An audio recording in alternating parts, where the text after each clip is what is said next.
Chapter 50. Mazen. Mazen rose with the sun.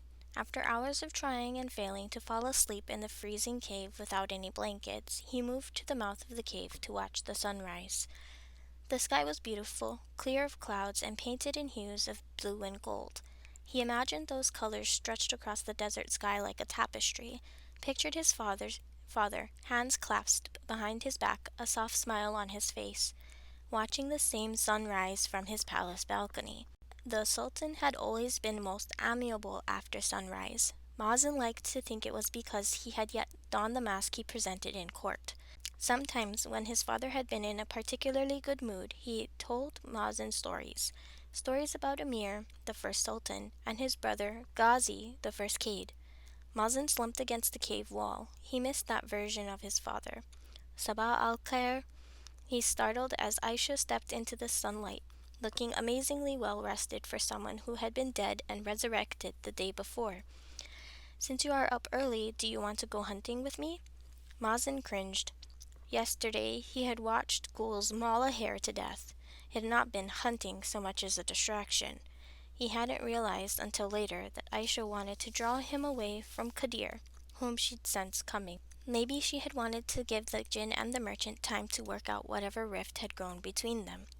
Mazen darted a glance over his shoulder. Luli and Kadir lay on opposite sides of the cave, backs turned to each other.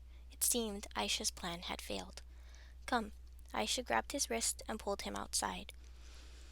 Mazen groaned as he rubbed his eyes. "I thought I had a choice." "No, I just thought I'd give the option before I forced you into it." And so they hunted once more, taking 2 ghouls with them and venturing into the desert to look for prey.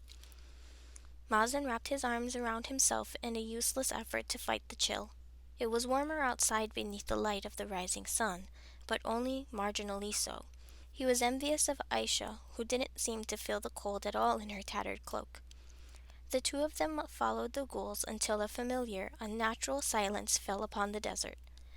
Mazen halted in place. The same thing had happened last night when the ghouls spotted an animal. At first, he had been convinced he and Aisha were their target, that whatever strange magic Aisha had gained from the Ifrit had finally turned against her. But then the ghouls had brought back a hare, and Mazen had nearly sobbed it with relief.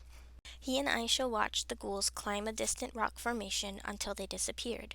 They stood together in tense silence, waiting. Yesterday, Mazen had feared a possessed Aisha would bring him out into the desert and murder him. But thus far the Queen of Dunes had responded to him with exasperation, not violence. Mazen hoped it stayed that way. Unbidden, he found his eyes wandering to the scars on Aisha's arms, nothing but a flash of gray beneath her cloak. She caught his gaze and raised a finger. "My face is up here, Prince." Mazen flushed. "Sorry, I was just looking at my scars. I know. You are always too curious for your own good." She crossed her arms and shifted her gaze to the sand sea. Mazen took one look at the ocean of ever-shifting sand and turned away, perturbed by its calmness. So much had happened in those sinking ruins, events he knew would be branded into his memory for the rest of his life. He could not forget, so he did the next best thing. He attempted to distract himself by asking a question. "How does it work, this deal between you and the Queen of Dunes?" Aisha's eyes snapped back to him. "That's resurrectionist." She cut herself off to glare at her feet, jaw clenched. Gradually, the tension eased from her body. "We're still working it out.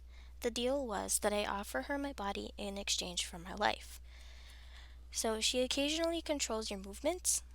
"No, but her thoughts. Those are more difficult to untangle from my own."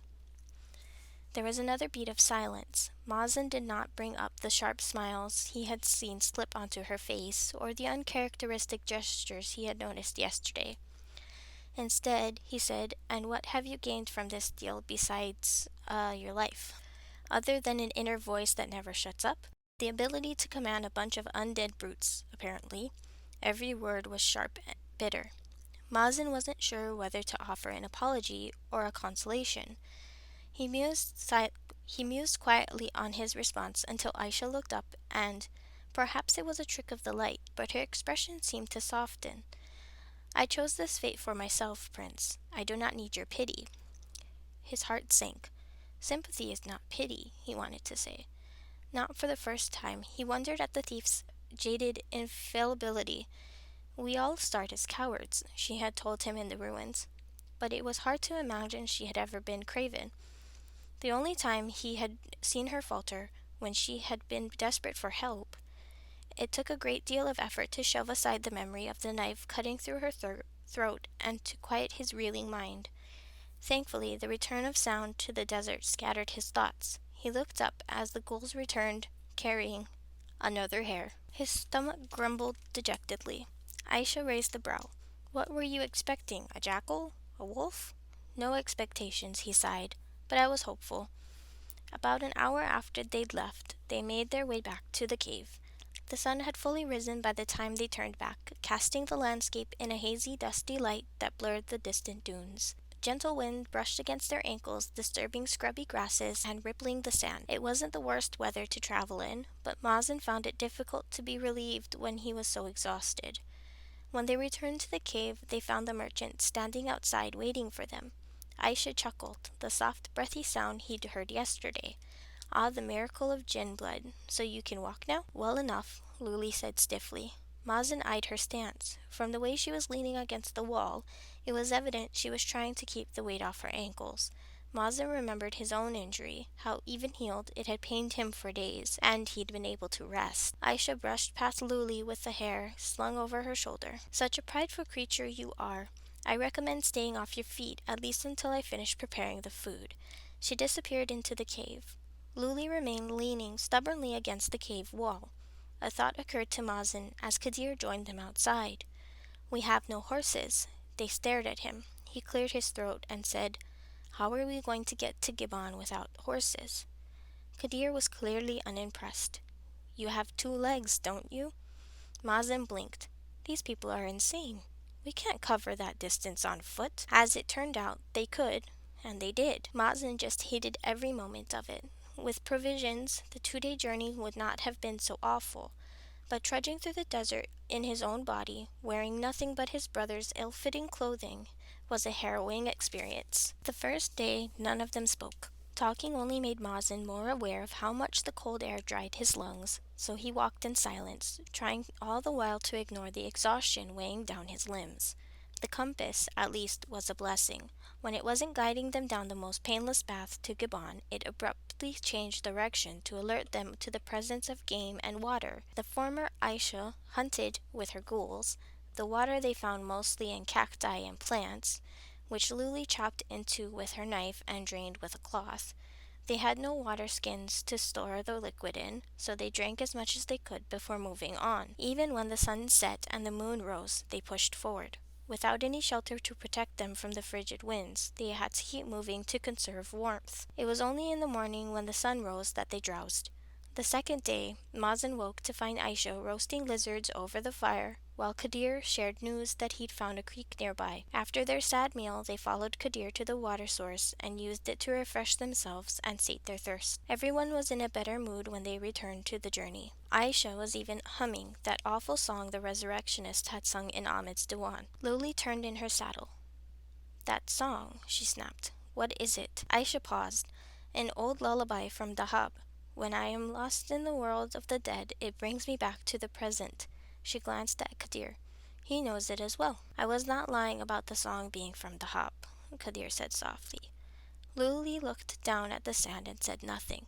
Gradually the dunes disappeared, replaced with looming cliffs that glowed like fire beneath the sun. A rocky pathway revealed itself, and the sand became littered with red stones. Mazen, who had never seen such a landscape before, was in awe. Your mouth is hanging open. He turned to see the merchant walking beside him. Her face was pale, and sweat dampened her brow. He wanted to ask if she was all right, but it was a foolish question. I've never been to this part of the desert before, he said. No? Is that why you're here, taking your brother's place? She frowned. To sightsee? Mazen grimaced. He'd been mentally preparing himself for this conversation since they'd set out, but now he was at a loss for words. It's complicated, he finally mumbled. The merchant narrowed her eyes. Then we'll stop. We need to talk. So on the merchant's command, they made one last stop, settling into a cave hollowed in of the cliffs. Mazen unwound the scarves from around his face, spat sand out of his mouth, and talked. He settled on the truth, bare-boned as it was. He had been blackmailed because of his own cowardice. He was going on this journey because his brother had important security-related business in Medine, and the Sultan did not know because, of course, he would never have allowed it. He expected the merchant to scream at him when it was over, to grab him by his tunic and shake him until his teeth rattled. Instead, she shook her head and said, "You are a fool." Mazen blinked. "I'll admit I was lacking in foresight, maybe, but you think your brother would send you on this quest so he could stay behind and implement security measures?" She scoffed. Mazen felt something inside of him fray. "What do you know about my brother?" "I know he's a murderer." "And you don't seem to mind the blood on Ahmed bin Walid's hands." The merchant froze, eyes wide, body trembling. When she next spoke, her voice was a lethal whisper. "How dare you compare your brother to the Wali of Dime? Ahmed did not give the order to kill a tribe of humans for a God's damned relic." Mazen recoiled. Aisha had told him about this in the ruins. How had he forgotten? Because Omar is family, he thought. And with family, we always try to forget. But how did Luli know? Why would Imad tell her that story unless... He stared at her. She was breathing fast in a way that person did when they were holding back tears. Unless that had been her tribe. He swallowed. "Luli, I'm sorry. Your apologies are meaningless to me, Prince. I have no reason to trust your sincerity when you have been lying to me this entire time." She turned her glare on Aisha. "And you, I trust you even less, whoever the hell you are. A thief, the resurrectionist. Either way, you're a cold-blooded killer." She rose and limped out of the cave. "Leave her be," Kadir said sharply when Mazen began to rise. "Or do you plan to tail her like a hound even now?" Something flickered in his eyes, something that may have been fire. Mazen deflated. What else did he have to offer besides apologies, empty as they were to her? He could not even give her answers. He looked at Aisha, who shrugged beneath his gaze. "Don't look at me.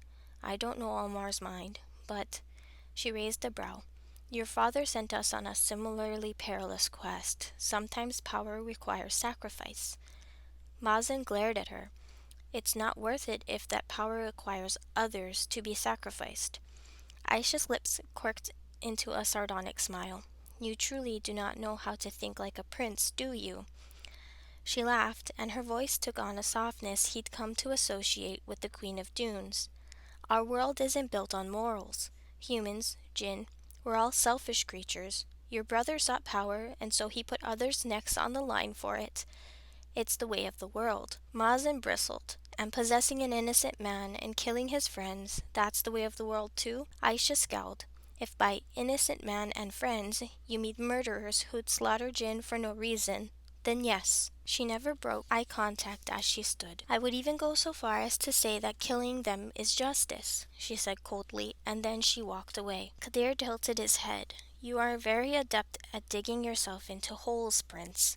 He rose with a sigh. "I still do not trust you, but I trust your brother less. I do not know what he is plotting, but know this." His eyes darkened with smoke. "If your family tries to harm Luli, I will sink your city. And if you breathe a single word of my history to them..."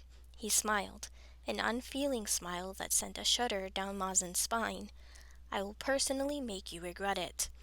The deadly promise hung in the air, thick as smoke, clouding the Ifrit's eyes as he exited the cave. Mazen had to force himself to follow. He had chosen this, and he had no choice but to see this hellish journey through. After that, it did not take them long to reach the road to Giban. Aisha banished the ghouls with a command as they stepped onto the dirt path, disintegrating them into sand with a snap of her fingers. Mazen was unsure whether he ought to be relieved or nervous that Aisha could so easily control the queen's magic. His anxiety dampened somewhat as they joined other journeyers on the main road. After days of isolated travel, it was a relief to see other people. Mazen felt more at ease amongst the crowds. The merchant, on the other hand, was forced to doff her starry layers. She looked smaller without them, reduced to a plain tunic and a pair of trousers and shoes that were so dusty they looked more brown than gold. They meandered through cliffs and up rocky inclines until they came to the city. Spires and domes made of stone stretched across a rocky plateau. lush with vibrant gardens and crystal blue lakes. The city sat in the center of a small valley, surrounded on three sides by waterfalls that empty into the settlements surrounding silver rivers, which glowed beneath the moonlight. Mazen managed a soft, awed exhale. Finally, they had arrived in Gibon, the final city before the lamp.